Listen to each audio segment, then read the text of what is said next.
Hey everyone, it's me, Lindsay. I'm here with a super special video today. One of the crochet projects I've been working on at home recently is crocheting a bunch of yarmulkes to donate to the organization Yarn Yisrael High.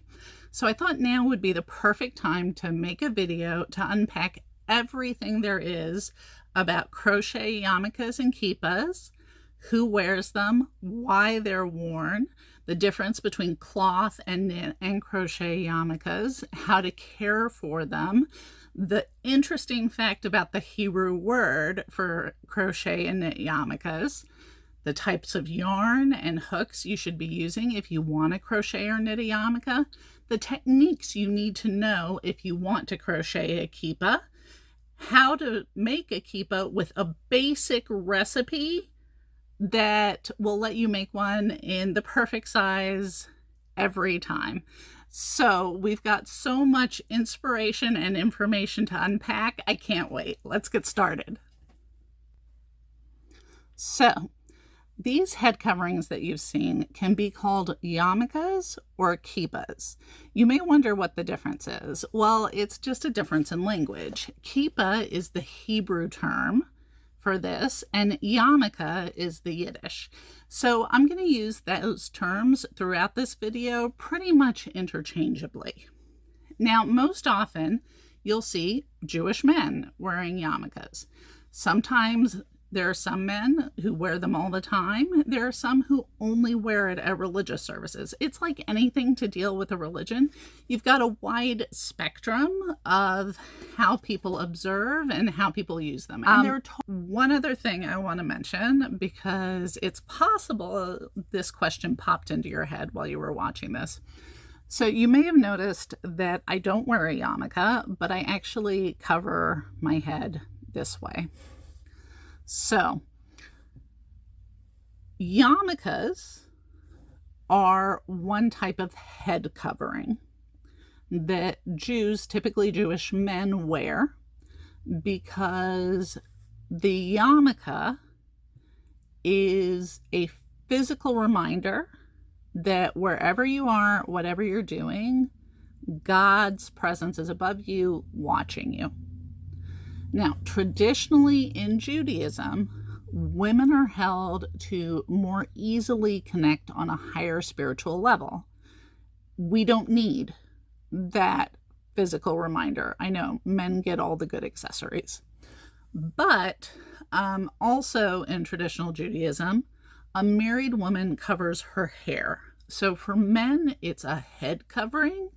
For women, it's a hair covering.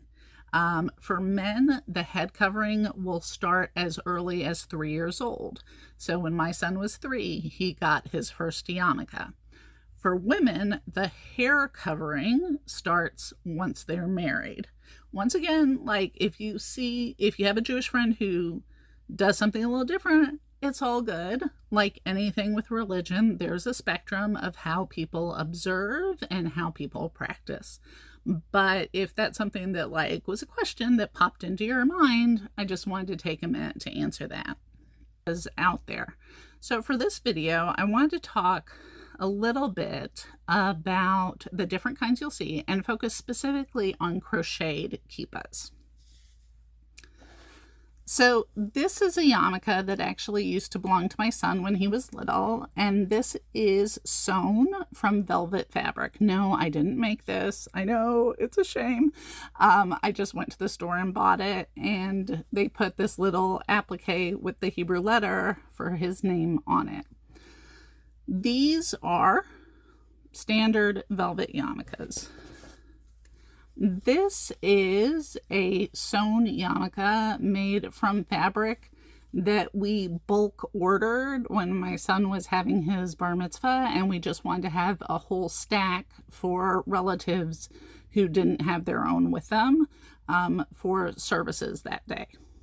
So these are, two kinds you would see of sewn kippahs or sewn yarmulkes. Another kind that's really popular is the crocheted yarmulke, specifically called the Kippah Sruga, and I'll talk about that word in a minute. But this is crocheted by hand. Some people have family members crochet them, but you can also get them in most Judaica stores. They'll have like all different sizes and types of yarmulkes, and there will be a giant bin of these there to choose from as well. Now, I mentioned that these are referred to as Kippah Sruga, and it's an interesting kind of translation fact. So in English, we use the term knit for knitting or knitting, and we use the term crochet for crochet. We have two completely separate words for those crafts. Other languages don't work like that. So in fact, in Spanish, the word tejer can be used for both crochet and for knitting. And so you would use additional words to specify whether you're talking about tejer con gancho, with a hook, or with two needles. So in Hebrew, sruga is a term that can mean knitting and crochet. So when it gets translated, a lot of times these will be referred to as knit yarmulkes, even though they're crocheted. It was actually really funny. I went to a Judaica store once, and I was looking all around, and they had the yarmulke section with all, the different kinds. And there was a big basket with a sign in English that said knit yarmulkes. And I looked and I started going through, and I'm like, these are all crocheted. They're not knit. They're crocheted. And I mentioned it to the sales guy, and the sales guy was like, what do you want from me? Everybody calls them knit, so that's what we put on the sign. But technically it's crocheted. And that little, I don't want to call it a mix-up, but that little inconsistency came about because of a translation issue from Hebrew into English. So when someone's talking about Kippah Sruga, they're typically talking about this kind. A Kippah Sruga that is crocheted is usually made with very fine thread. So this one here was actually made with size 10 crochet thread, and it would use a very fine steel hook. I have a whole other video if you're not used to like crochet thread sizing that will walk you through the different crochet thread sizes. But size 10 is very, very thin, and you need a tiny, tiny little hook. Now, you don't have to crochet a yarmulke with tiny, tiny thread and a little hook. This is a yarmulke, which, forgive me because it kind of got smushed in storage, but maybe I'll see if I can find a good photo of it from before it was smushed to throw up. This was made with worsted weight yarn, okay?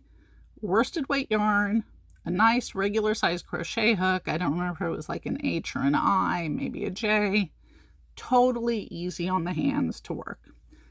And you can do that, and it's fine. Now, the size 10 crochet thread is mercerized cotton. This one that I made was an acrylic yarn. For the ones I'm making now to donate, I'm using mercerized cotton, but I'm using a thicker mercerized cotton. So this is Sheepsha's Katona, which is a mercerized cotton. I can't remember right now if it's a DK or a sport weight, but I can use a size F hook with it, which is a lot easier on my hands, 3.75 millimeter hook. It's easier on my hands than if I was trying to use the tiny size 10 thread that's so thin. Still results in a very nice, flexible Kippah Sruga. So I have been whipping these out. Yeah, that's the other benefit of slightly thicker mercerized cotton yarn, is the fact that, yeah, I've got, I think, 4 or 5 of these made after just a little while. Really whipping these out. So with yarmulkes, it's like anything you knit or crochet. If you're going to spend time making it, you want it to be well cared for. So how do you care for a crocheted yarmulke. And actually, this holds true for the velvet ones and all types of yarmulkes. They need to be hand washed, especially the velvet ones. If it goes through the washer and the dryer, it's toast. It's not going to work. It has to be hand washed.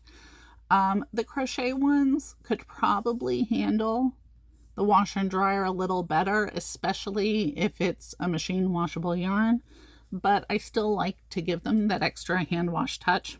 Actually, so my husband and my son almost exclusively wear the sewn velvet yarmulkes that have to be hand washed. So when I was trying to figure out how to hand wash these yarmulkes, I actually went into my Fiber Arts toolkit, because once you've crocheted and knit a lot, especially with wool, you've probably got something around like Unicorn Fiber Wash. There's another brand I like called Soak that are not detergent. Sounds so harsh. They're not harsh. They are cleaning liquids that you use when you hand wash your crochet and knit items, and they're just as good for yarmulkes too.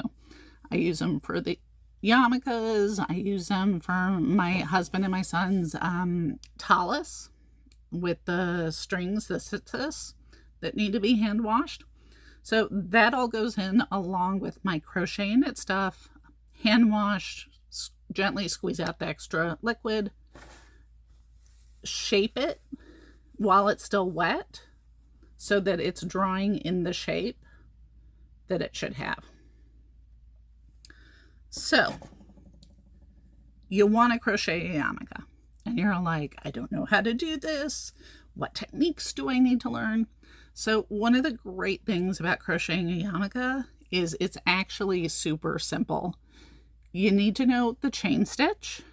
You need to know the single crochet. You need to know how to increase in single crochet, working 2 single crocheting at the same spot. And you need to know how to work in continuous rounds.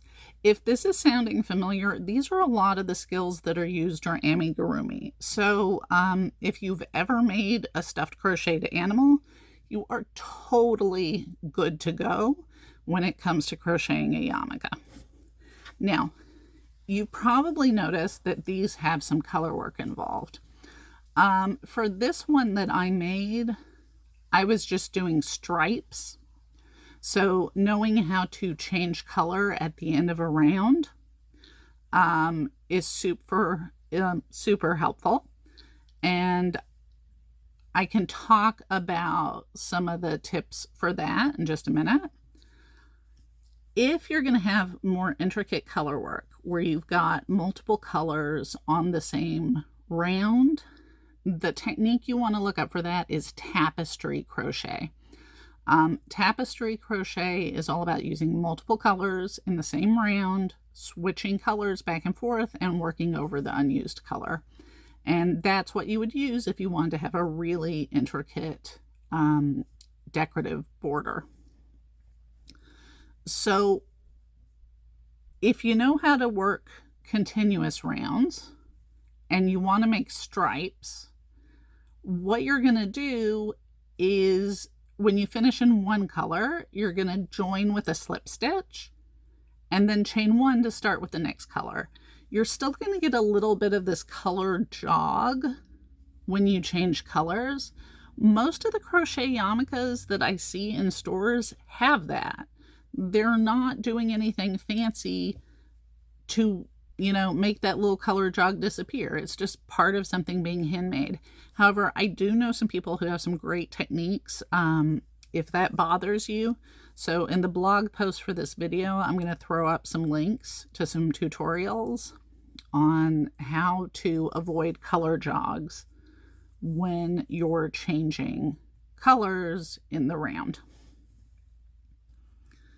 So now let me tell you the basic recipe for a crocheted yarmulke for a Kippah Sruga. It's not that hard, and I think you'll find it's easier than you think.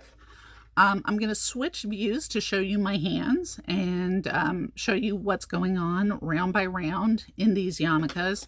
The larger worsted weight one that I showed you earlier, I've got that pattern available on my website on Ravelry. So if you're more the like read the pattern person, you can totally go for that. But maybe still like stick with the video so you can get an idea of how the construction for a crocheted yarmulke works.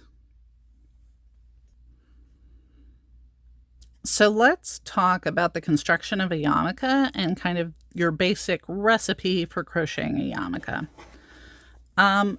Sewn yarmulkes are kind of a dome or a half circle shape, and they're typically made, let's see, it's easier to see on this one, with 4 to 6 wedge-shaped panels that are sewn together.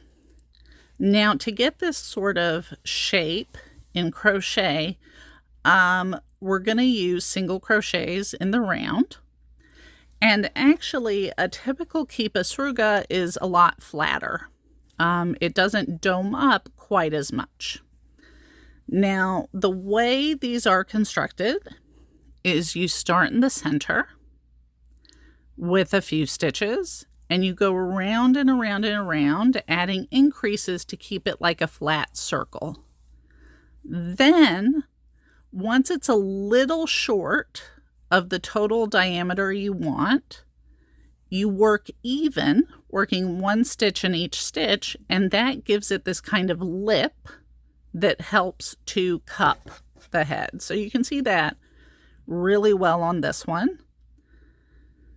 We've got this circle of stitches where I was increasing and making a flat circle. And then around this point, this was my last increase round. And so the yellow was the first round where I didn't work any increases. I just worked 1 stitch in each stitch. And I started working even. And that gave it that little cup shape that helps to hold on to the head. Now, you're probably wondering when I said about the size you want, well, how big is that? So this one here, let me grab a tape measure, is about 5 inches across. But they can come in various sizes. It's really the person who's wearing them and what they prefer. So this one is closer to almost 5.5 inches. You'll see this fabric one is closer to 6.5 inches. So there's really a wide range of measurements that work for that. If you've crocheted a lot, then you can easily take that basic recipe and keep going. If you're not familiar with single crocheting in the round, I'm going to give you a little demo right now of how the yarmulke would start. So I'm going to use super thick yarn so that it's easier for you to see. And I start with a chain 2.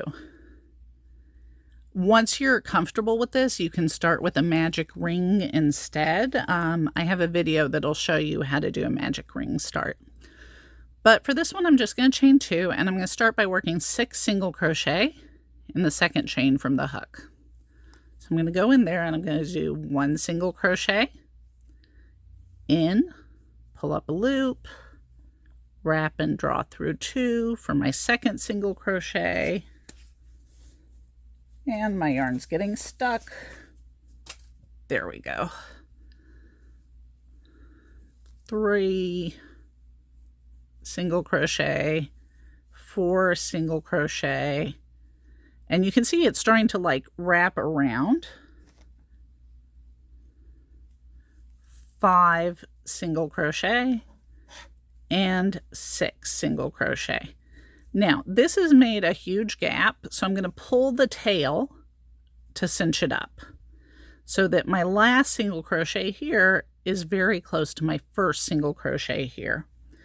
And that's the start of my yarmulke and my first round.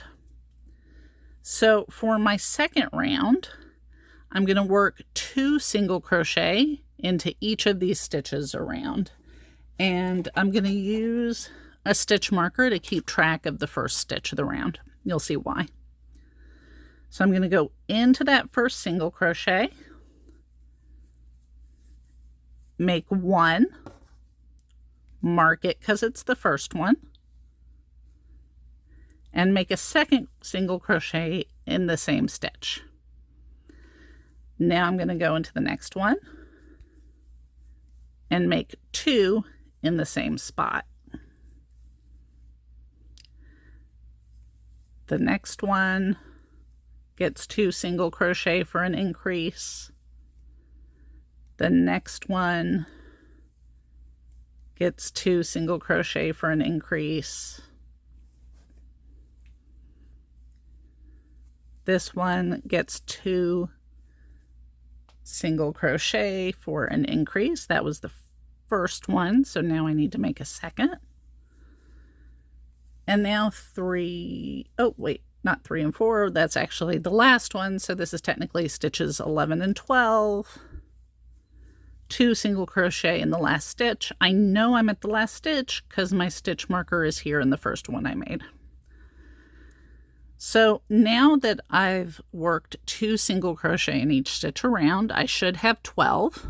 1, 2, 3, 4, 5, 6, 7, 8, 9, 10, 11, 12. So now I'm moving on to round 3, where I'm going to work 1 single crochet in the first stitch, mark it, and then increase in the next stitch. An increase is just working 2 single crochet in the same spot. And I'm going to repeat that around. 1 single crochet in this stitch, 2 single crochet in the next stitch, 1 single crochet in the next stitch, 2 single crochet in the one after that. And this is going to result in me making 6 increases all together, but they're spread out. 1 and then increase.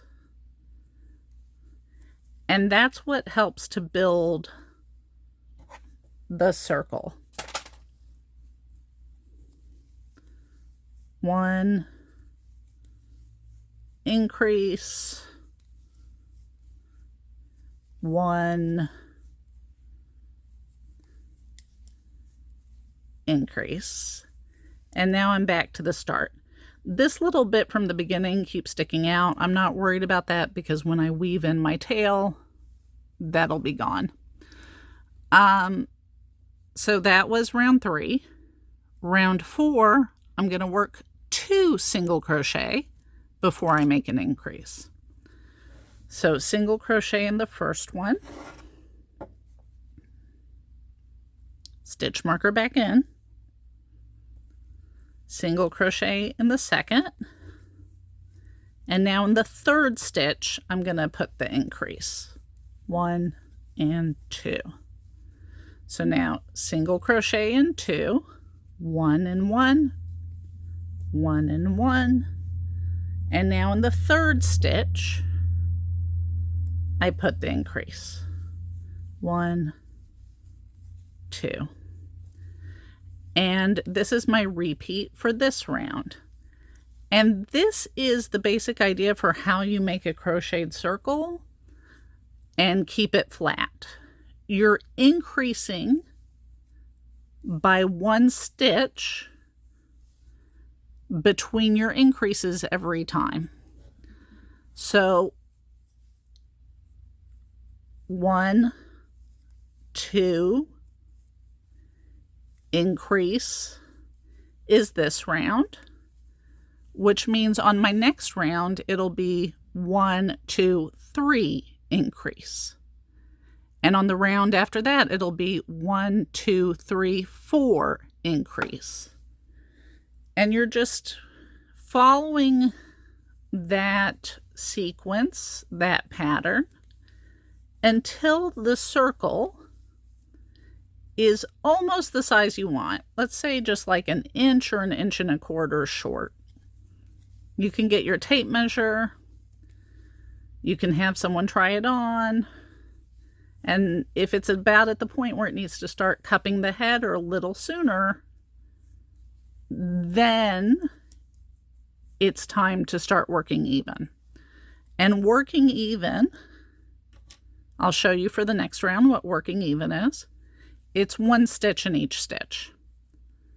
So you make a single crochet in the first stitch. Don't forget your marker. And then you just single crochet in every single stitch around. No increases, just 1 in each stitch. And the first time you do that, you're probably not going to notice anything different. When you finish that first work even round, if you put it flat, it's still going to look flat. And you're going to be like, well, maybe I messed up. No, you didn't. That's just the nature of the stitch. By the time you get to the second or the third round working even, it's really going to start to cup, and you'll noticeably see that curve happening. And that curve is just kind of the little final part of the yarmulke that helps it kind of stay on the head comfortably. That. I have found for my gauge that working till I get to the point where I'm working 10 and then an increase is about perfect. And then I work 4 rounds even. And that gives me about the size I'm looking for. But you can totally go bigger than that. So I'm going to bring out another one I have. This one isn't finished because I'm going to force my son to try it on tonight when he gets home from school to check the size. So this one, I got all the way to the point where I was doing single crochet in the next 11 and then increase. And then I started working all the way around. So that's the basic construction recipe. Work a flat circle, increasing 6 stitches each time you go around, spacing out those increases so they're even around. And then once you get to almost the right size, work about an inch worth where you're just working 1 stitch in each stitch. That's called working even. And that's really all it takes to crochet a yarmulke. If you want to change colors, you're going to join at the end of the round and chain 1 and start with the new color. It's easier to do color work in the section where you're not increasing. So with this, I waited till I was done increasing to do the stripes. So like here in this one I purchased. I did not make this one, but where they're switching white, white, white, black, white, white, white, white, white, black. If that's in the work even section, it's a lot easier to keep track of your color work design than it is if it's in the increase section here. That doesn't mean you can't do color work here. It just means you have to pay a little bit more attention to what's going on and you have to focus a little bit more. So maybe not what you would do while you watch television. So now you know the recipe. You can totally take your crochet knowledge and start whipping out those yarmulkes. Enjoy this. If you're looking for other great Jewish crafty content, definitely check out my video series on challah and challah braiding. If you want other crochet and knit tricks, I've got that too. So there's plenty of fun videos to check out. See you next time. Happy stitching.